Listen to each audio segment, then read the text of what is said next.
Keyingi videolarimda men ko'p dushmanlar orttirib olsam kerak. Azli bu videoni albatta oxirigacha ko'ring va yaqinlaringizga yuborib qo'ying.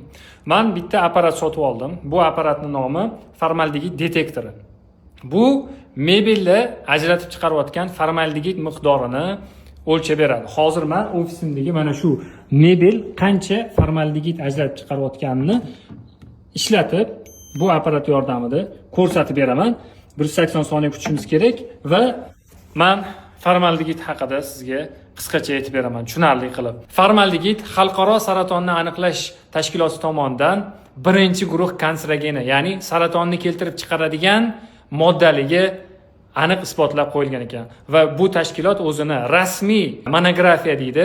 Monografiyasida mana shuni yozib qo'ygan ekan. Buni bemalol internetdan topsanglar ham bo'ladi, mana matni. Xullas, nimaga AQSh, Yevropa va Yaponiya formaldegid miqdorini qattiq nazorat qilishini men tushunib yetdim. Xo'p, mana bizani apparatimizni 1.78 formaldegid miqdori. Azli ruxsat etilgan miqdor 1.24 bo'lishi kerak. Bu me'yordan biroz ortiqroq ekan. Keyingi videolarimda qaysi mebelni qancha formaldegid ajratib chiqarayotgani va ular qanaqa MD va DSP dan yasalganini ham qo'yib boraman. Meni kuzatishda davom eting.